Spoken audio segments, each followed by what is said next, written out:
The Demon King swiftly led his troops of ogres to go out to fight, but they were ambushed by the 9 luminaries and pinned down right at the head of the sheet iron bridge. At the height of the melee, the great sage arrived. "Make way!"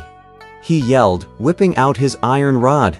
One wave of it, and it was as thick as a rice bowl and about 12 feet long. The great sage plunged into battle, and none of the 9 luminaries dared oppose him. In a moment, they were all beaten back.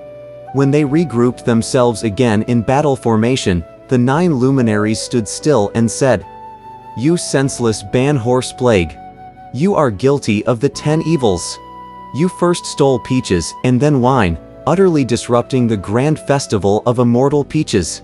You also robbed Laozi of his immortal elixir, and then you had the gall to plunder the imperial winery for your personal enjoyment. Don't you realize that you have piled up sin upon sin?" "Indeed," said the great sage. "These several incidents did occur. But what do you intend to do now?" The 9 luminaries said, "We received the golden decree of the Jade Emperor to lead our troops here to subdue you. Submit at once and spare these creatures from being slaughtered. If not, we shall level this mountain and overturn this cave." "How great is your magical power, silly gods?" retorted the great sage angrily. "That you dare to mouth such foolhardy words. Don't go away. Have a taste of old monkey's rod." The 9 luminaries mounted a joint attack, but the handsome Monkey King was not in the least intimidated. He wielded his golden hooped rod, parrying left and right, and fought the 9 luminaries until they were thoroughly exhausted. Every one of them turned around and fled, his weapons trailing behind him. Running into the tent at the center of their army, they said to the pagoda-bearer Devaraja, "That Monkey King is indeed an intrepid warrior. We cannot withstand him, and have returned defeated."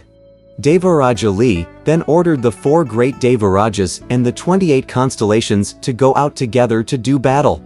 Without displaying the slightest panic, the great sage also ordered the one-horned Demon King, the monster kings of 72 caves, and the 4 mighty commanders to range themselves in battle formation in front of the cave. Look at this all-out battle. It was truly terrifying with the cold, soughing wind, the dark, dreadful fog. On one side, the colorful banners fluttered. On the other, lances and halberds glimmered. There were row upon row of shining helmets, and coat upon coat of gleaming armor. Row upon row of helmets shining in the sunlight resembled silver bells whose chimes echoed in the sky. Coat upon coat of gleaming armor rising cliff-like in layers seemed like glaciers crushing the earth. The giant scimitars flew and flashed like lightning. The mulberry white spears could pierce even mist and cloud. The cross-like halberds and tiger eye lashes were arranged like thick rows of hemp. The green swords of bronze and 4-sided shovels crowded together like trees in a dense forest. Curved bows, crossbows, and stout arrows with eagle plumes, short staffs and snake-like lances all could kill or maim. That compliant rod, which the great sage owned, kept tossing and turning in this battle with gods. They fought till the air was rid of birds flying by. Wolves and tigers were driven from within the mount. The planet was darkened by hurtling rocks and stones, and the cosmos bedimmed by flying dust and dirt. The clamor and clangor disturbed heaven and earth. The scrap and scuffle alarmed both demons and gods. Beginning with the battle formation at dawn, they fought until the sun sank down behind the western hills. The one-horned Demon King and the monster kings of 72 caves were all taken captive by the forces of heaven. Those who escaped were the 4 mighty commanders and the troop of monkeys, who hid themselves deep inside the water curtain cave. With his single rod, the great sage withstood in midair the 4 great Devarajas, Li the pagoda bearer, and Prince Na, and battled with them for a long time. When he saw that evening was approaching, the great sage plucked a handful of hairs, threw them into his mouth, and chewed them to pieces. He spat them out, crying, "Change." They changed at once into many thousands of great sages, each employing a golden hooped rod. They beat back Prince Na-a and defeated the 5 Devarajas. In triumph, the great sage collected back his hairs and hurried back to his cave. Soon, at the head of the sheet iron bridge, he was met by the 4 mighty commanders leading the rest of the monkeys. As they kowtowed to receive him, they cried 3 times, sobbing aloud, and then they laughed 3 times, hee-heeing and ho-hoing. The great sage said, "Why do you all laugh and cry when you see me? When we fought with the Deva kings this morning," said the 4 mighty commanders.